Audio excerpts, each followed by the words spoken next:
Assalamu alaikum wa rahmatullahi wa barakatuh to some of you, and peace out to the rest of you. Hit the share button because the message is more important than the messenger. Let me start by giving a shout out to R. Campbell for coming through in the Cash App, to S. Jock for coming through in the email with links, and to Igor Kunga for explaining to us the situation in his part of Africa, specifically Luanda. I'm going to extend condolences to the base Pluto, and I don't know how long ago this was, base Pluto, but I was in the chat and I asked you the question in Blackout Channel's live chat about your cousin. I'm sorry to hear about your cousin being shot at that age by a Pookie because your cousin was being race loyal in the West in his romantic life, and a Pookie he doesn't know just happens to miss the same woman and shoot your cousin. I want the rest of you to know something. I asked the base Pluto about what this lady's life has been like since then, and he said as far as he knows, she's with someone else, and I don't expect him to stay single forever, but by the same token, let's be honest. They don't have to necessarily always give commands. It is known that for a lot of brothers, both violent and non-violent brothers, that in order to stay with a black woman, you have to impress her with some sort of brutality. This is known. And even then, when you impress her with this brutality, it also has to be known that, we all must know, that you have to impress her with the kind of brutality that gets you sent away. So you must throw your life away and you must end somebody else's. And then after all of that, she goes and gets with a third guy, still alive, but also free. Press repeat, do it again. The more you do for them, the less you get out of them. I'm giving shouts out and thanks to Igor Kunga because the insight that he has given us. From what he has said, Luanda is a city we can add to the list of lost cities in our home continent. I'm not speaking about the whole country. He lives in Luanda, but he did give us an idea of what's going on in Luanda.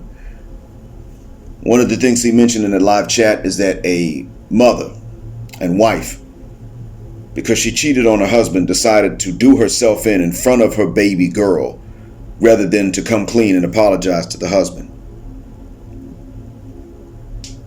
He also stated that there is a black Cuban who has noticed that they hate black men in Luanda. I didn't say Rwanda, that's a country. I said Luanda, which is the capital city of Angola. He's dealing with it there.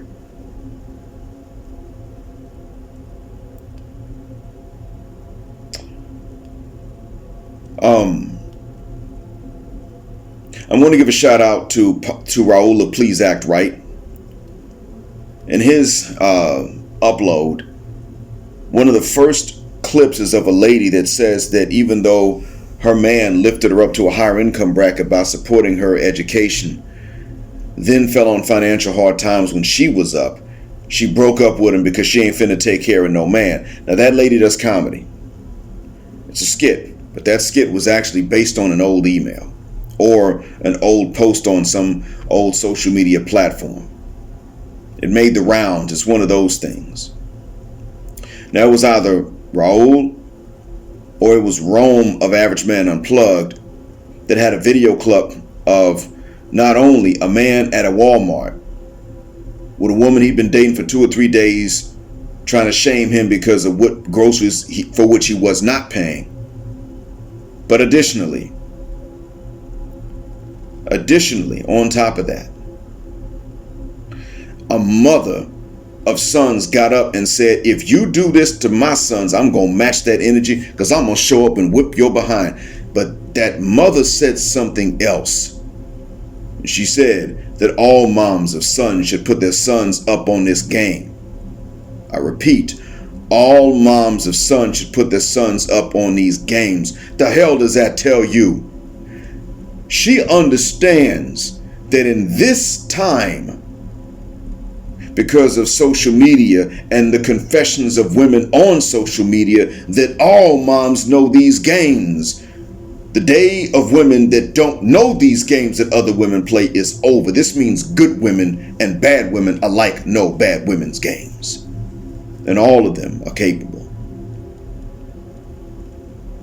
The good woman is the one that tells the son what to expect as best she possibly can. My mother tried to articulate and she struggled, but she did try. And back then, of course, there was an internet, but there wasn't social media. So there were things my mother knew and didn't know how to explain because the vocabulary had not yet developed.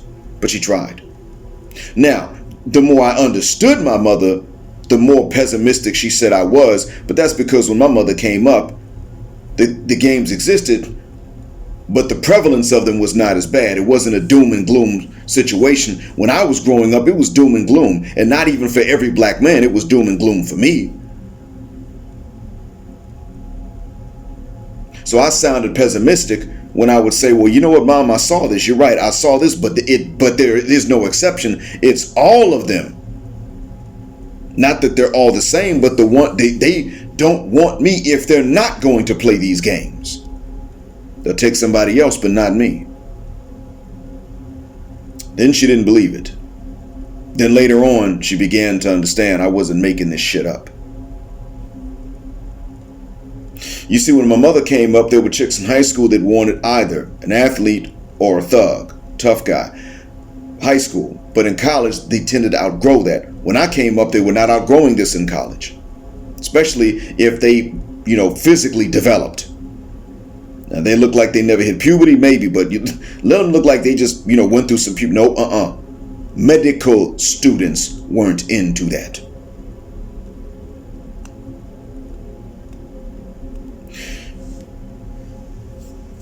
And that's the part that my mom was not sure of. And that's about as bad as it got from my mother. She just was unaware of some of the generational changes that had happened.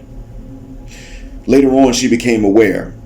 Around the time I graduated, about a year after I graduated, I think that was when my mother became aware of what was really going on. Gentlemen, listen. When my son became Muslim, he did not tell the family for a while about it. Just me. He was silent to them, and I understand why.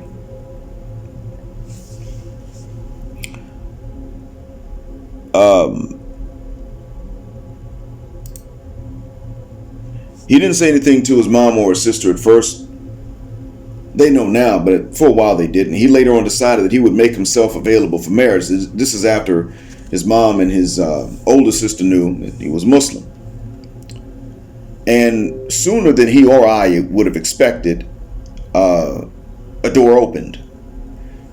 Some brothers in our home city came through and introduced him to one of their relatives back home outside the USA. He's now in that country negotiating terms with the family and with her. I think they closed negotiations and have decided to go forward. In the beginning, his mom was against him leaving the USA except for a visit, and she was against him marrying in the beginning. She recently changed her mind and approved of the marriage, but she doesn't want him to bring her back to the USA for a long time on an extended basis. It's not about they're going to stay with his mom and she's another mouth to feed. It's not about that. You know what it's about? No. See, my son's not willing to be a grown man and still be a burden to his mother. He's not willing to do that. And my son and I and his mother and even the young lady are okay with her visiting the USA with him, especially because she has some relatives there. But with her staying there extended, even that young lady's not okay. But more shockingly, my son's mother is not. My son's mother said that she's afraid for the young lady's moral well-being or her sanity if she stays in the USA. What is the reason? What the cuss word does that tell you? See, my son's mother understands. that if you are a lady and you decide to keep your morality, your moral compass, you are going to damn near lose your mother cuss word mind. That's what that tells you. She knows that. Because the pressure to be immoral is always there. And when you are young and beautiful and fertile, that's when the pressure's really on. You can age out of it to a certain extent, but when you're young and beautiful and fertile, the pressure is on. My son's mother does not know one particular thing, and that is that even amongst the Muslim community in the United States, that pressure is on.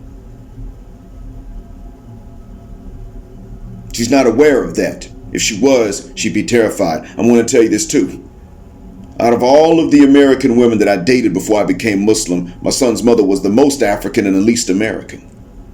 There is a moral seed in her that always pops up and refuses to submit completely to the Western debauchery, only compromising in either small ways or ways that she thinks are small. She does have that.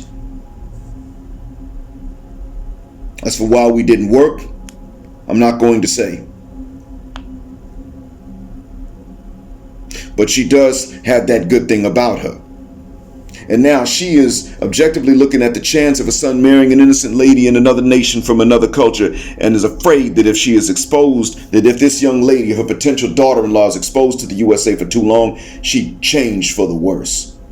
Knowing my son's mother as she was, I can honestly say that she must have been thinking about something deeply, and that is the question, what if I hadn't been raised in the USA or the West, but elsewhere, somewhere with a more important moral code?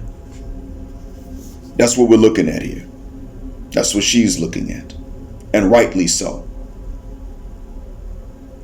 There's a part of her that is looking and saying, what if I had been raised differently, like this young lady that my son is looking to marry?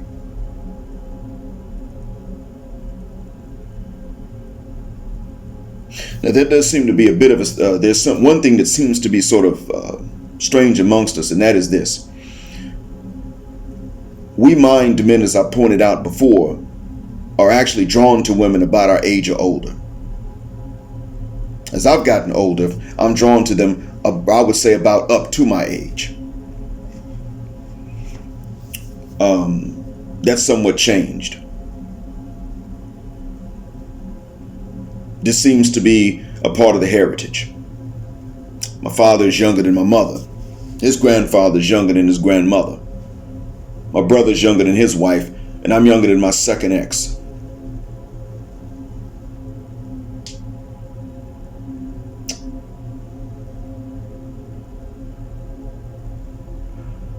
I can honestly tell you that I'm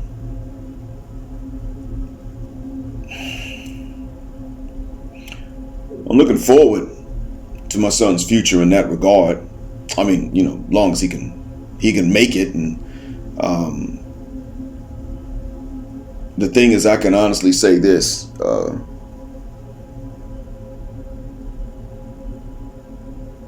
I do worry at times about us for a different reason. And that is how much we will buy from each other. But apparently in Thailand we will, from my understanding. And so in any case, and that's why I'm asking the brothers in Bangkok actually to support another young brother who is selling the merchandise. I think that other brother did leave the USA, but I didn't ask him where he's going. Didn't do it. I think that that the merchandise is important because of the purpose that it serves. And I guess that Bangkok is really the good place to start. Bangkok and Manila, because that's where you got some brothers.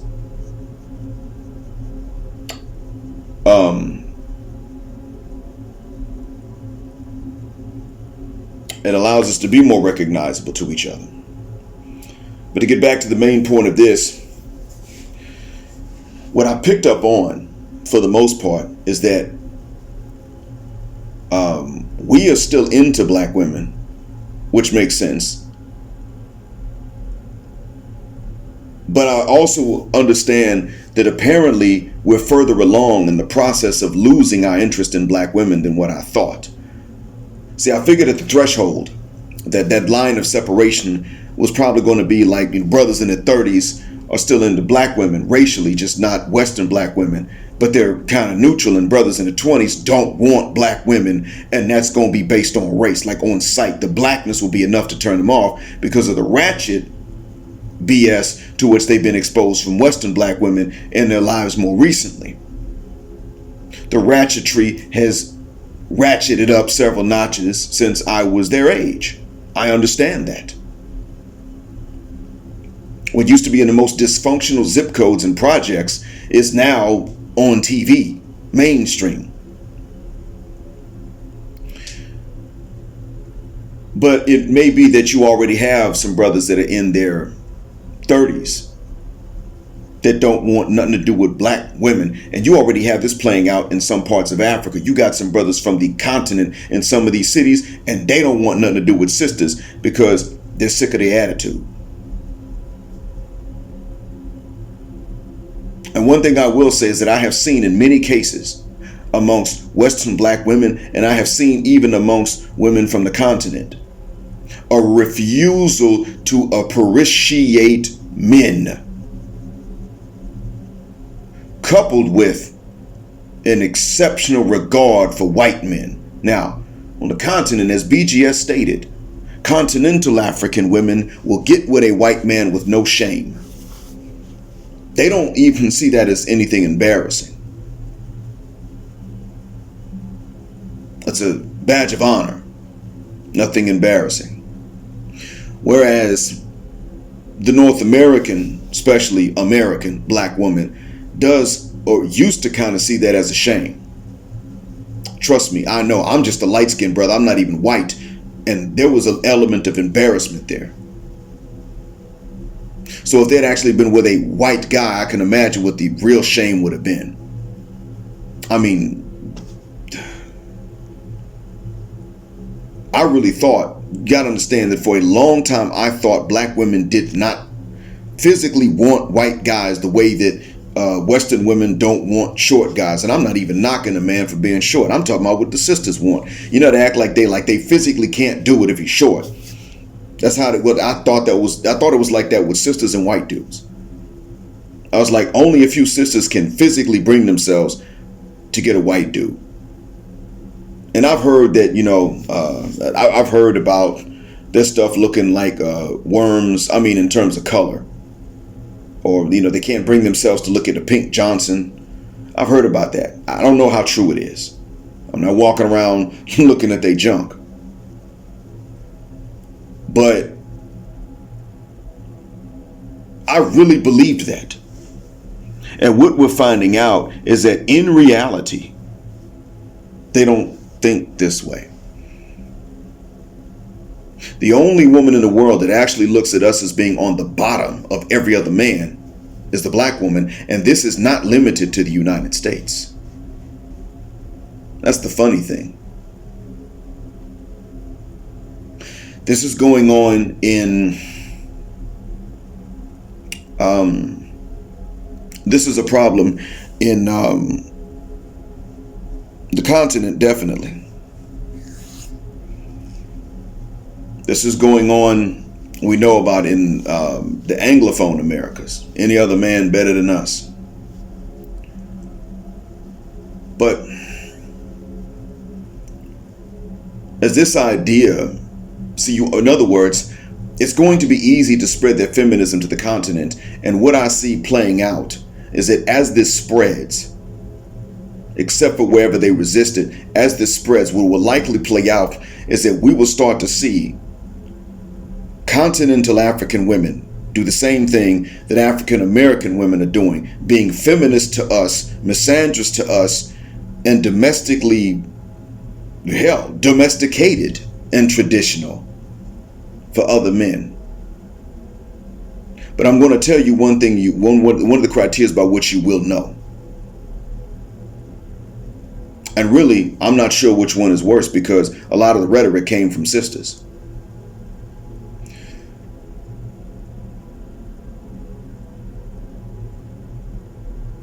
I don't know which one to tell you is worse now that I think about it.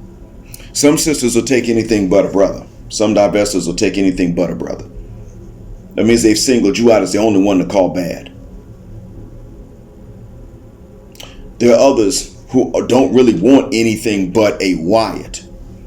And what they're pretty much saying is that the most oppressor, the biggest oppressor is the best one.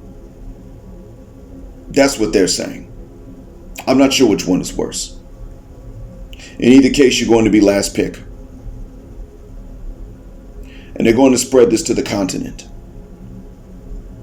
And on the continent, you're going to have some of these dusty men from anywhere else, and they're going to be able to pick up sisters. And these sisters may not be able to get these men, but these men can get these sisters. And if they do, these sisters are going to be just submissive and docile, and they're going to stick their tongue out at you when nobody's looking. And say, yeah, that's right, nigga. I listen to him, and I will fight you if you tell me anything that's good for me. I'm waiting on you to say anything about what I should do so I can fight you on it. That's how they do. They don't even hide it.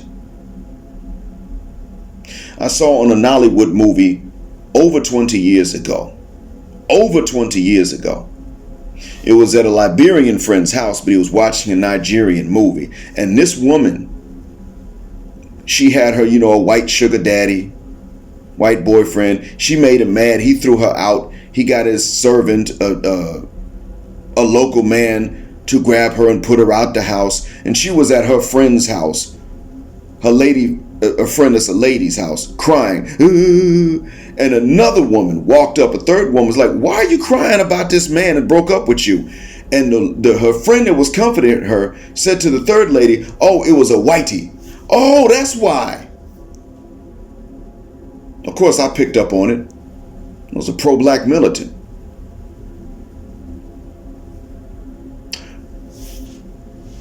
It was just taken for granted. It's okay. It's fine. No biggie. Just taken for granted. That's what you do.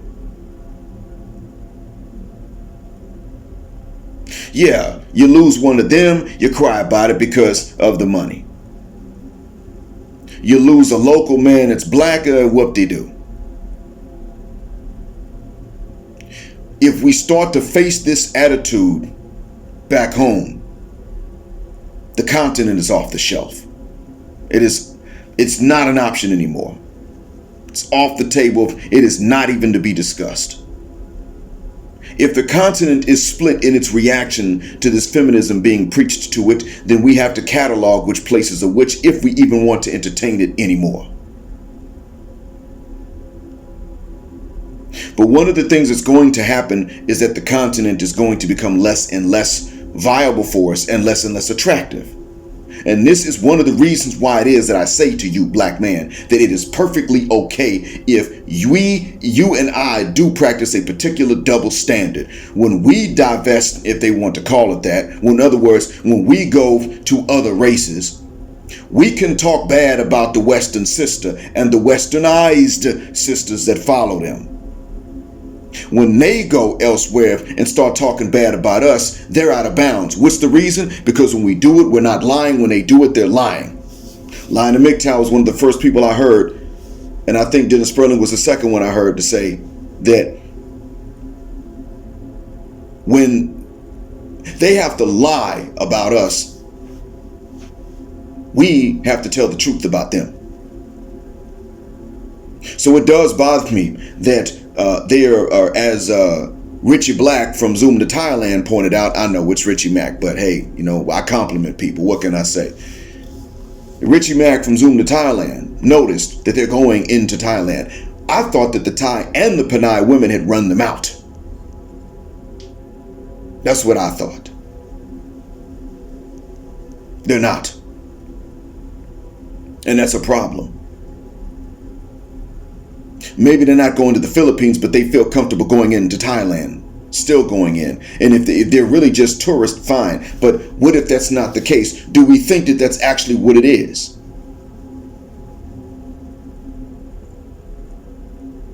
Is that what it is?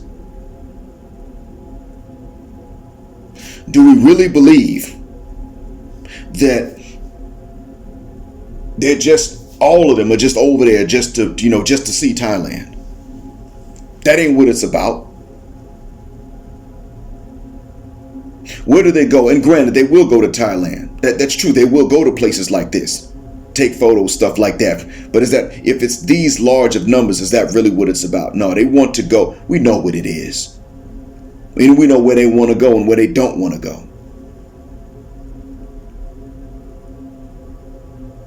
So that's why we need to start sticking with this one particular double standard. We may not start the conversations abroad about them. Other people will. Don't worry.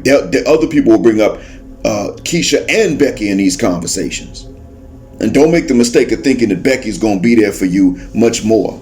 Oh no, Becky's still up to her old tricks. What it is that what Becky does is that Becky would just, I ain't gonna lie, that air freshener scared me for a second. What Becky does is that she will still do the whole call the cops 911 thing. But Becky's divided about it. They'll check each other for it to a certain extent. Keisha ain't doing that.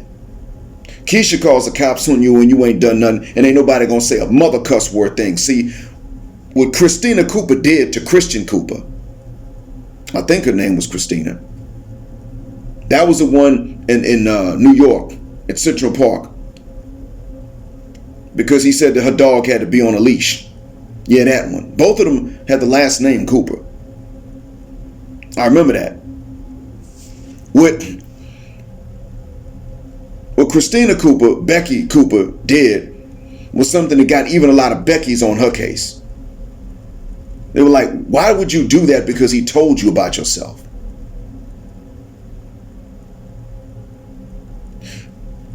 When Rhoda Osman started talking about brothers not doing nothing, Gala Knight and Celebrity Podcast got on her ass. And we don't know who else did. They got on her behind, but we're not sure who else got on her behind. A lot of sisters either said nothing about it, and a lot of them didn't know. That's true. A lot of them didn't know. Off social media, many of them didn't know nothing about it. But she made 40 grand. And she collected from what I heard.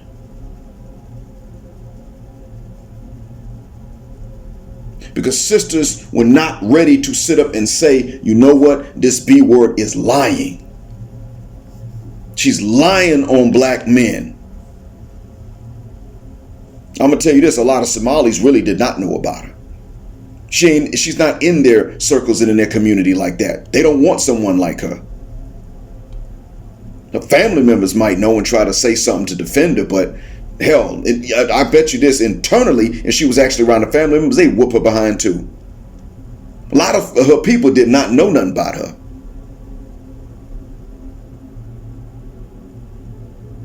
The outrage was not quite the same. So what it comes down to is that, well, I think Becky does have this contempt for us to a certain extent.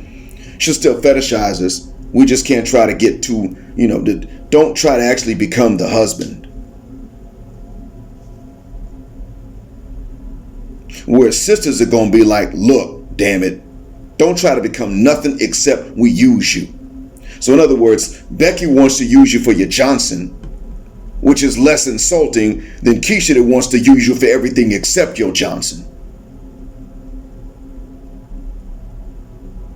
Either way it goes, Keisha has finally competed with Becky to offer us a worse deal.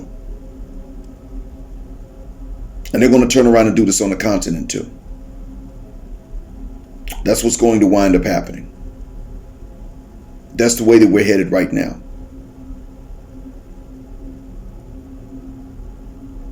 I don't want to see Southeast Asia be lost. I don't want to see the continent be lost. I really don't. But I mean, let's look at what's shaking out right now. Unfortunately, Anglophone black women worldwide, and apparently in Luanda, Lusophone black women as well, are not resisting enough When feminism is introduced to them, they're not resisting enough. They may resist that booty banditry and alphabet agenda, but they are not resisting feminism enough. They're like, look, we're going to take this because we can't stand these black men no way. It's like they're sitting up on the continent and saying, when the Chinese man come over, he has more money. Despite the fact that a lot of the Chinese workers don't have any. They got a job, but they ain't got much more money. Would you think everybody in China that goes to Africa is automatically rich? No, they may have a job, but automatically rich. You really think that's the case? But that's what they think. Oh, they own stuff. They're doing stuff. The African man is lazy. No, the African man ain't going to work hard if you ain't going to pay him hard. That's what that is. And that's fair. When an Indian man comes over here and he has a business, yeah, what do you think he did to get that business? The Lebanese man, oh, don't get me started on them. They will defraud banks in Nigeria. Can you imagine? They go and they can commit bank fraud in Nigeria. What do? They put up a warehouse full of inventory as collateral. Take out a loan. And then remove the inventory and leave the country with the inventory and the money. And when the bank goes to collect the inventory from wherever the warehouse was, they open it up and it's empty. And that's how Lebanese can make it in Africa. Take a bank loan out of Nigeria and then go to some other country. Go next door to Cameroon or something. And we're sitting up thinking they're just made of money and the black man is just, we're trying to figure out why this black man ain't got nothing in Africa or in the Americas. Okay, well, you know what? It ain't as cut and dry as what a lot of sisters want to say. So they want to sit up and act like you on the bottom. I'm not as far gone, or I don't think it's as far gone to where we can sit up and say that the black woman is the problem as a race, as a whole. I can't say that. But I do know that we're headed to that. We are headed in that direction. We're going there. And the way that we're going, there's going to come a day when that will be true. If nothing changes the trend, that's going to become true. Angola may be a country with a lot of English speakers, but it is not primarily an English-speaking country, and its capital city's got problems. The hell do you think that's going to mean in the future? I can tell you what's going to shake out later on. What's going to wind up happening later is that it's going to spread. If it takes hold in Luanda, and we already have a bit of a problem in Brazil. It's just that it's the Brazilian men that have to tell us what they see. They're seeing it. We're not, but they are. But you got this going on, that it's going to start to spread and become stronger because they're both Lusophone. And at some point, it's going to cross that language barrier into Spanish-speaking Latin America.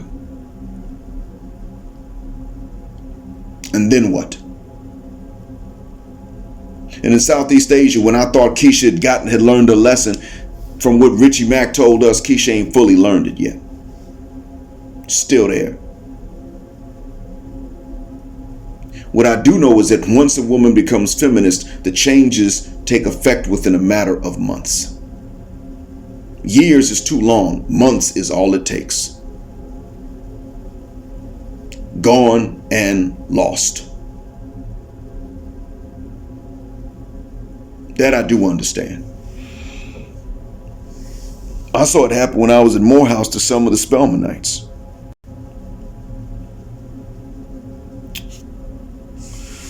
For some of them, by the time they had finished their first semester and finished their exams, feminist. They were feminist. And back then I didn't know how bad it got. I thought they really believed the stuff that they said. I didn't know that they would actually be lying and making this stuff up. And the next thing, by the time the spring comes around, by the time it's spring break and the weather has warmed up again, and they finish the second semester, you don't see them anymore. Like, they're not even out and about anymore. And then the next time you see them is when they're participating in the orientation for the next incoming class of freshmen, repeating the cycle, passing it on. We were not passing on misogyny in Morehouse. I'm going to tell you that now. We did not do it, and we didn't think that we could. Why were they passing on feminism at Spelman? It's real simple. They were passing it on because they think that that's what their job is. As far as they're concerned, they are supposed to pass that on. You hate it. I hate it. It's not good for men. It's not really good for women. But you can see the immediate inconvenience to men. So therefore, it must be good. That's how they view it.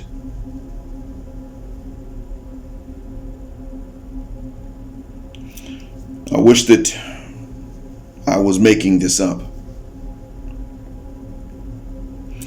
In any case, we're going to have to start with this ratchet up this double standard, and I'll go more into it later on, of actually talking bad about them when we're abroad. Go ahead. I'm not saying bring the subject up. No, let somebody else bring it up. When someone else brings a subject up, go ham. And don't let somebody come along and say, well, you know, they're not talking bad about you. Yes, the hell they are. They are actually talking bad about us. They've been doing it on American media, and they're waiting for the right time to do it here. So I'm going to let you know right off the bat, they are talking trash, and that's what they're here for. They're here first. They're going to talk trash about us. Then they're going to turn around and start talking trash about the local men. First, they're going to tell the women to leave the brothers alone. And then when those women are leaving brothers alone, they're going to tell them, you know what, the local men don't have. And that's what they're going to do. And then that is going to be when the alphabet women come rolling in. They will then come rolling in because they will find women receptive to them, because then they become unreceptive to the men.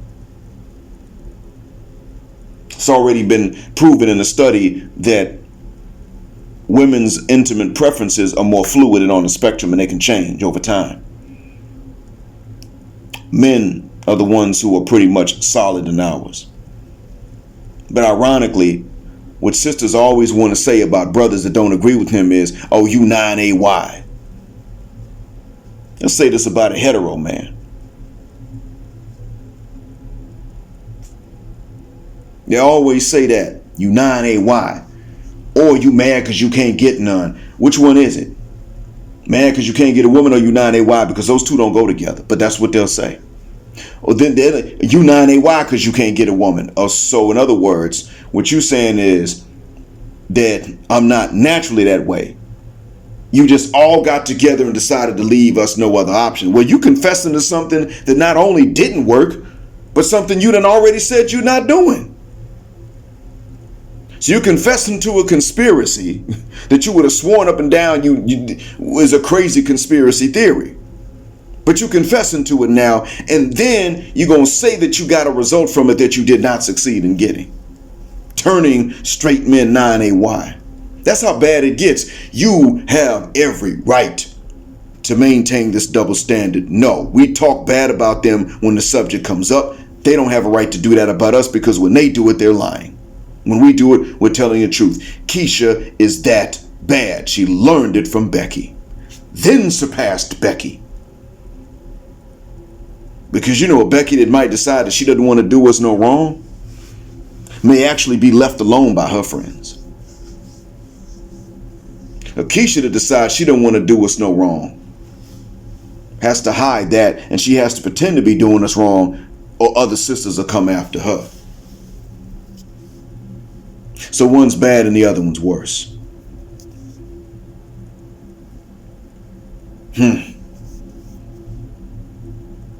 Wish I was lying. In any case, thank you for listening. As always, black heart, black mind, blackout. Assalamu alaikum, black heterosexual, non-select male power, because they don't like in a black patriarch until extinction or judgment day. Keep jetting black with us until the wings and the wheels fall off. And as usual, should you decide to press the Cash App button on your way out of the jet black aircraft after we have docked at the gate, please only press in numbers that will be easy, nothing difficult for you later on. But right now, I would appreciate it more if you would follow the link to the merchandise and get some of that. That is not for me. That is for SYSB men, young brothers, and passport brothers, so that they can recognize each other abroad and in transit, so that we may know each other and strengthen the network that apparently is already there in Thailand amongst bros. Gender justice forever.